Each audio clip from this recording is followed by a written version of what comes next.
Deathworld by Harry Harrison, Chapter 3. Links to former and following chapters are in the description, as are copyright data. The building they stopped at was one of the finer residences in Cassilia. As they had driven, Jason counted the money and separated his share. Almost 16 million credits. It still didn't seem quite real. When they got out in front of the building, he gave Kirk the rest. "Here's your $3 billion. Don't think it was easy," he said. "It could have been worse," was his only answer. The recorded voice scratched in the speaker over the door. "Sire Ellis has retired for the night. Would you please call again in the morning? All appointments are made in advance." The voice broke off as Kirk pushed the door open. He did it almost effortlessly with the flat of his hand. As they went in, Jason looked at the remnants of the torn and twisted metal that hung in the lock and wondered again about his companion. Strength, more than physical strength. He's like an elemental force. I have the feeling that nothing can stop him. It made him angry and at the same time fascinated him. He didn't want out of the deal until he found out more about Kirk and his planet, and they who had died for the money he gambled. Sire Ellis was old, balding, and angry, not at all used to having his rest disturbed. His complaints stopped, however, when Kirk threw the money onto the table. "Is the ship being loaded yet, Ellis? Here's the balance due."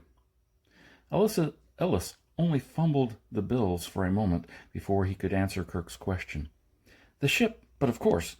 But we began loading when you gave us the deposit.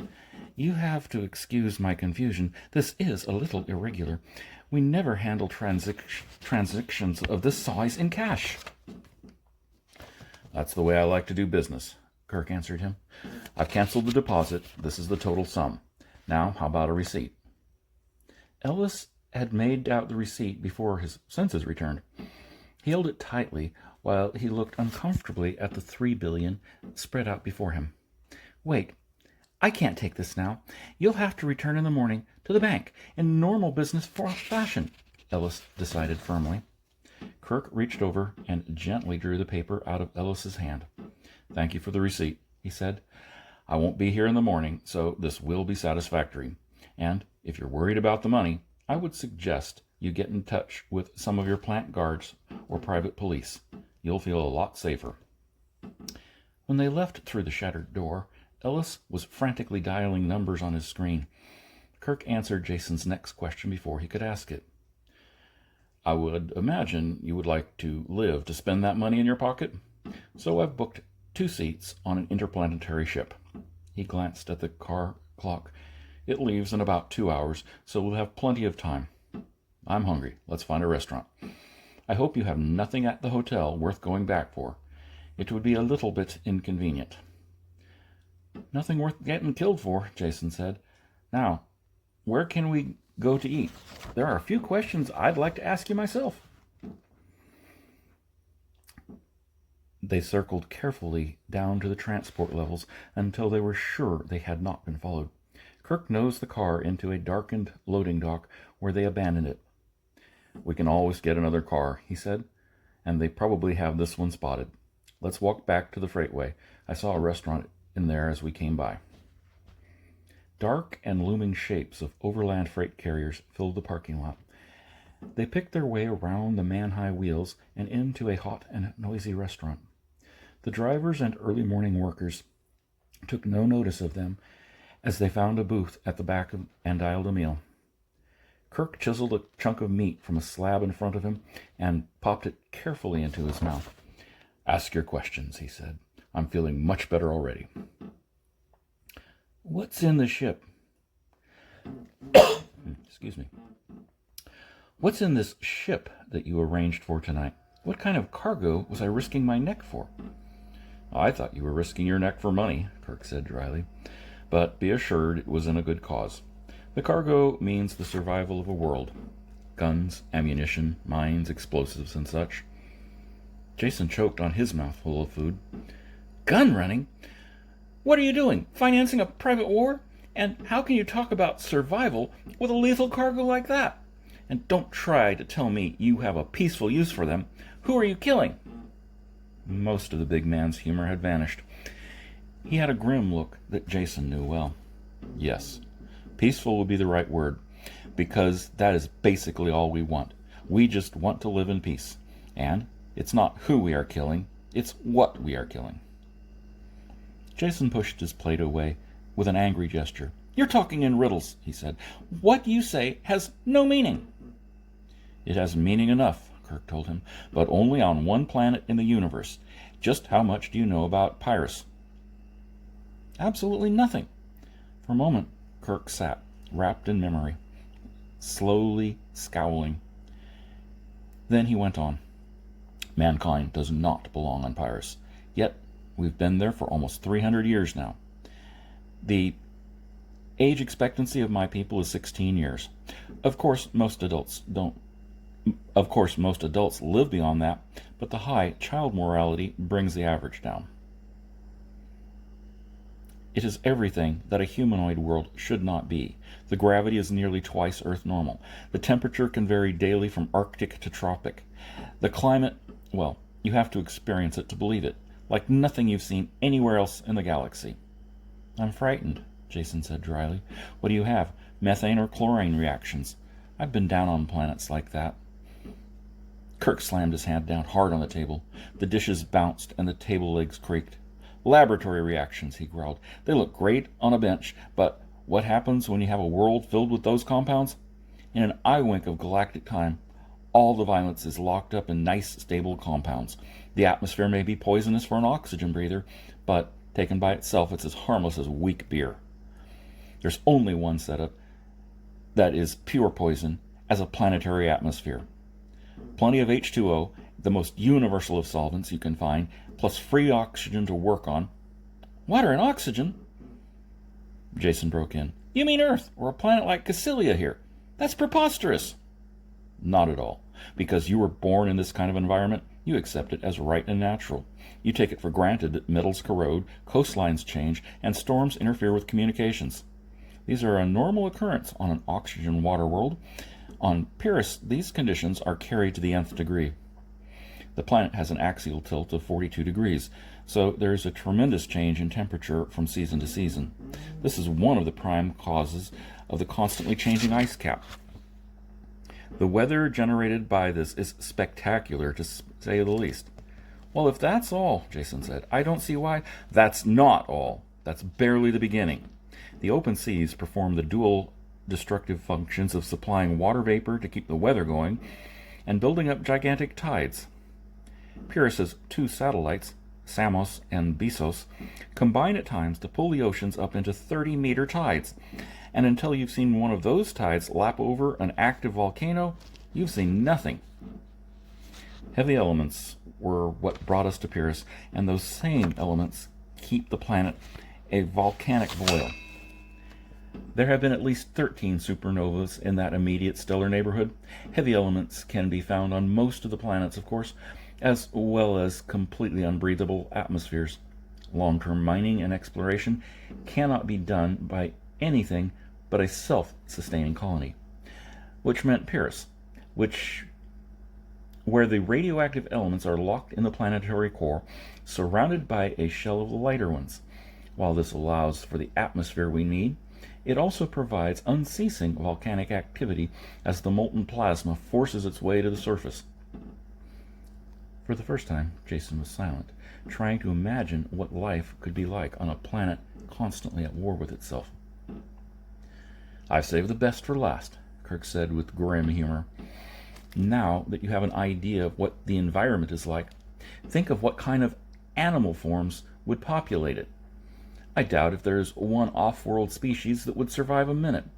Plants and animals on Pyrrhus are tough. They fight the world, they fight each other, and they've done that for hundreds of thousands of years of genetic weeding out, producing things that would give even an electronic brain nightmares.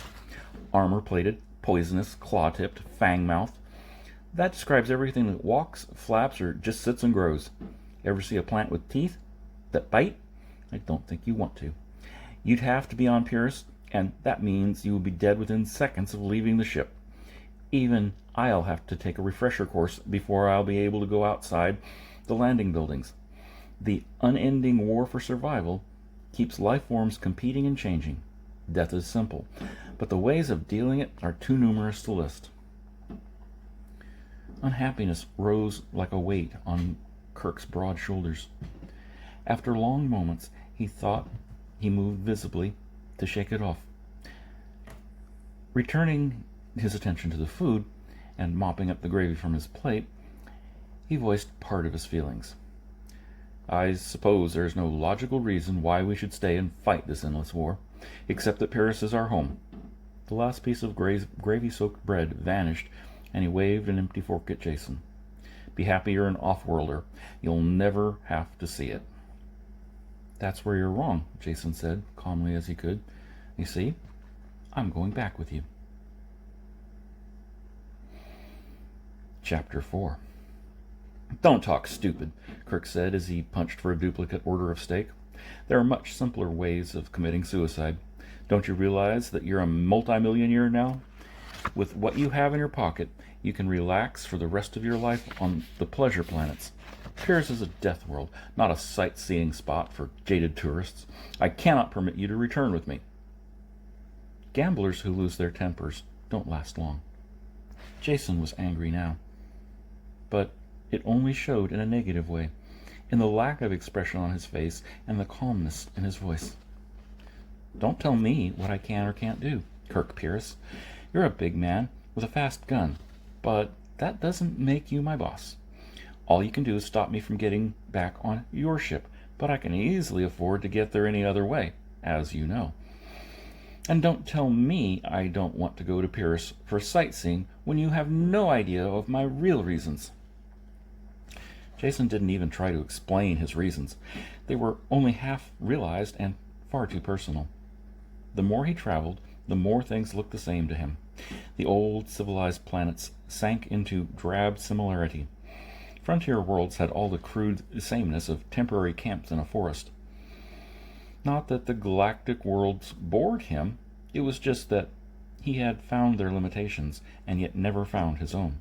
Until he met Kirk, he had acknowledged no man as his superior or even equal. This was more than egotism, it was facing facts. He was forced to face the fact that there was a whole world of people who might be superior to him. Jason could never rest content until he had been there and seen for himself, even if he died in the attempt. None of this could be told to Kirk. There were other reasons he would understand better. You're not thinking ahead when you prevent me from going to Paris, Jason said. I'll not mention any moral debt you owe me for winning all that money you need. But what about the next time? If you need that much lethal goods once, you'll probably need it again someday. Wouldn't it be better to have me on hand, old tried and true, rather than dreaming up some new and possibly unreliable scheme? Kirk chewed pensively on his second serving of steak. That makes sense. And I must admit, I had not thought of it before. One failing we on Paris have is a lack of interest in the future. Staying alive day by day is enough trouble. So we tend to focus on emergencies as they arrive and let the dim, distant future take care of itself. You can come. I hope you will still be alive when we need you. As the Pyrrhian ambassador of a lot of places, I officially invite you to our planet. All expenses paid, on the condition that you obey all of our instructions regarding your personal safety. Conditions accepted, said Jason, and wondered why he was so cheerful about signing his own death warrant. Kirk was shoveling his way through his third dessert when his alarm watch gave a tiny hum. He dropped his fork instantly and stood up. Time to go, he said. We're on a schedule now. While Jason scrambled to his feet, he jammed coins into the meter, and then the paid light came on. Then they were out the door and walking fast. Jason wasn't at all surprised when they came on a public escalator just behind the restaurant. He was beginning to realize that, since leaving the casino, their every move had been carefully planned and timed. Without a doubt, the alarm was out and the entire planet being searched for them. Yet So far, they hadn't noticed the slightest hint of pursuit. This wasn't the first time Jason had to move one jump ahead of the authorities, but it was the first time he had let someone else lead him by the hand while he did it. He had to smile at his own automatic agreement. He had been a loner for so many years and found a certain inverse pleasure in following someone else. "Hurry up," Kirk growled after a quick glance at his watch. He set a steady, killing pace up the escalator steps. They went up 5 levels that way without seeing another person before Kirk relented and let the escalator do the work. Jason prided himself on keeping in shape, but the sudden climb after the sleepless night left him panting heavily and soaked with sweat. Kirk, cool of forehead and breathing normally, didn't show the slightest sign that he had been running. They were at the second motor level when Kirk stepped off the slowly rising steps and waved Jason after him. As they came through the exit to the street, a car pulled up to the curb in front of them. Jason had enough sense not to reach for his gun. At the exact moment they reached the car, the driver opened the door and stepped out. Kirk passed him a slip of paper without saying a word and stepped in behind the wheel. There was just time for Jason to jump in before the car pulled away. The entire transfer had taken less than 3 seconds. There had been only a glimpse of the driver in the dim light, but Jason had recognized him. Of course, he had never met the man before, but after knowing Kirk, he couldn't mistake the compact strength of a native Pyrian. "That was the receipt from Ellis you gave him," Jason said. "Of course. That takes care of the ship and the cargo. They'll be off planet and safely away before the casino check is traced to Ellis. So, now let's take a looking after ourselves. I'll explain the plan in detail so there will be no slip-ups on your part. I'll go through the whole thing once, and if there are any questions, you'll ask them when I am finished." The tones of command were so automatic that Jason found himself listening in quiet obedience, though one part of his mind wanted to smile at the quick assumption of his incompetence. Kirk swung the car into the steady line of traffic heading out of the city to the spaceport. He drove easily while he talked. "There is a search on in the city, but we'll be well ahead of that. I'm sure the Cassilians don't want to advertise their bad sportsmanship, so there won't be anything as crude as a roadblock. But the port will be crawling with every agent they have. They know once the money gets off planet, it's gone forever. When we make a break for it, they will be sure that we still have the goods. So, there will be no trouble with the munition ship getting clear." Jason sounded a little bit shocked. "You mean you're setting us up as clay pigeons to cover the takeoff of the ship?" "You could put it that way, but since we've got to get off planet anyway, there's no harm in using our escape as a smokescreen. Now, shut up until I've finished, like I told you. One more interruption and I'll dump you on the road." Jason was sure that he would. He listened intently and quietly as Kirk repeated, word for word, what he had said before, and then continued. "The official car gate will probably be open with traffic going through, and a lot of agents will be in plain clothes. We might even get to the field without being recognized, though I doubt it. It is of no importance. We will drive through the gate and to the takeoff pad. The Pride of Darkham, for which we hold tickets, will be sounding its 2-minute siren and unhooking its gangway. By the time we get to our seats, the ship will take off." "That's all very fine," Jason said, "but what will the guards be doing all this time?" "Oh, shooting at each other and shooting at us. We'll take advantage of the confusion to get aboard." The answer did nothing to settle Jason's mind, but he let that slide for a moment. "All right, say we do get on board. Why don't they just prevent takeoff until we've been dragged out and stood against a wall?" Kirk spared him a contemptuous glance before he returned his eyes to the road. "I said the ship was the Pride of Darkham. If you've studied the system at all, you would know what that means. Cassilia and Darkham are sister planets and rivals in every way. It has been less than 2 centuries since they fought an intersystem war that almost destroyed both of them. Now they exist in an armed-to-the-teeth neutrality that neither of them dares to violate. The moment we set aboard that ship, we are on Darkham territory. There is no extradition agreement between the planets.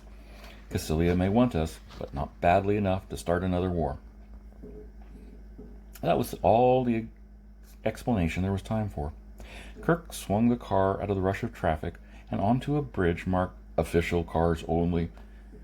Jason had a feeling of nakedness as they rolled under the harsh port lights towards the guarded shack above.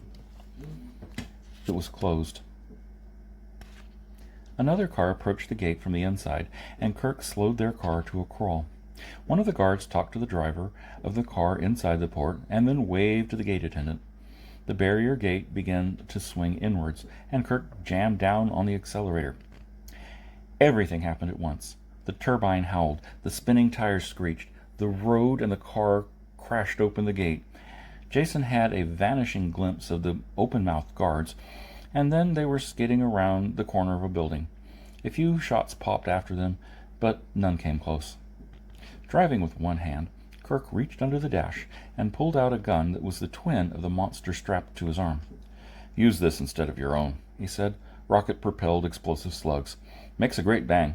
Don't bother shooting at anyone. I'll take care of that. Just stir up a little action and make them keep clear and keep their distance. Like this." He fired a single snapshot out the side window and passed the gun to Jason almost before the slug hit. An empty truck blew up with a roar, raining pieces on cars around and sending their drivers fleeing in panic. After that, it was a nightmare ride through a madhouse. Kirk drove with apparent contempt for violent death. Other cars followed them and were lost in wheel-raising turns. They careened almost the full length of the field, leaving a trail of smoking chaos. Then pursuit was all behind them, and the only thing ahead of them was the slim spire of the Pride of Darkham. The Pride was surrounded by a strong fence, wired as suited the begrudged status of their planetary origin. The gate was closed and guarded by soldiers with leveled guns, waiting for a shot at the approaching car. Kirk made no attempt to come near them. Instead, he fed the last of the reserves of power to the car and headed for the fence. "Cover your face," he shouted. Jason had put his arms in front of his head just as they hit. Torn metal screamed, and the fence buckled, wrapped itself around the car, but did not break. Jason flew off the seat and into the padded dash. By the time Kirk had wrapped the door open, he realized that the ride was over.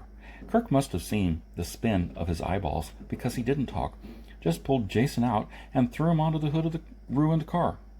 "Climb over the buckled wire and make a run for the ship." If there was any doubt what he meant, he set Jason an example of fine footwork. It was inconceivable that someone of that bulk could run so fast. Yet he did. He moved more like a charging tank than a man. Jason shook the fog from his head and worked up some speed himself. Nevertheless, he was barely halfway to the ship when Kirk hit the gangway. It was already unhooked from the ship, but the shocked attendants had stopped rolling it away as the big man bounced up the steps. At the top, he turned, fired at the soldiers who were charging open the gate. They dropped and crawled and returned his fire. Very few shot at Jason's running form. The scene in front of Jason cranked over in slow motion. Kirk, standing on top of the ramp, coolly returning fire that splashed around him. He could have found safety in an instant in the open port behind him. The only reason he stayed there was to cover Jason. "Thanks," Jason managed to grasp as he made the last few steps up the gangway, jumping the gap and collapsing inside the ship. "You're perfectly welcome," Kirk said as he joined him, waving his gun to cool it off. A grim-jawed ship's officer stood back out of range of fire from the ground and looked up at both of them. "And just what is going on here?" he growled. Kirk tested the barrel of his gun with a wet thumb and then let the gun slide back into its holster. "We are law-abiding citizens of a different system who have committed no criminal acts. The savages of Cassilia are too barbarous for civilized company. Therefore we are going to Darkham. Here are our tickets, in whose sovereign territory I believe we are at the moment." This last was added for the benefit of the Caecilian officer who had just stumbled to the top of the gangway and was raising his gun. The soldier couldn't be blamed. He saw these badly wanted criminals getting away, aboard a Darkham ship as well. Anger got the best of him, and he brought up his gun. "Come out of there, you scum! You're not escaping that easily. Come out with your hands up, or I'll blast you!" It was a frozen moment of time that stretched and stretched without breaking. The pistol covered Kirk and Jason. Neither of them attempted to reach for their guns. The gun twitched a bit as the ship's officer moved, and then steadied back on the two men. The Darkham spaceman hadn't gone that far, just a pace across the lock. This was enough to bring him next to a red box set flush with the wall. With a single swift gesture, he flipped up the cover and positioned his thumb over the button inside. When he smiled, his lips peeled back to show all of his teeth. He had made up his mind, and it was the arrogance of the Caecilian officer that had been the deciding factor. "Fire a shot into Dunkum territory, and I press the button," he shouted. "And you know what this button does. Every one of your ships has one as well. Commit a hostile act against this ship, and someone will press a button. Every control rod will be blown out of the ship's reactor pile in that instant, and half of your filthy city will go up in the explosion." His smile was chiseled into his face, and there was no doubt that he would do what he said. "Go ahead. Fire. I think I will enjoy pressing this." The takeoff siren was hooting now, the closed lock blinking, an angry message from the bridge. Like four actors in a grim drama, they faced each other an instant more. Then the Caecilian officer, growling with unvoicable frustration, turned and leaped back to the steps. "All passengers aboard. 45 seconds to takeoff. Clear the port." The ship's officer slammed shut the cover of the box and locked it as he talked. There was barely time to make it to the acceleration couches before the Pride of Darkham cleared ground. That's the end of Chapter 4. Chapter 5 will be on the next tape. If you need links to Chapter 1 and 2 or following chapters, they will be in the description and pinned in the comments. Have a wonderful evening.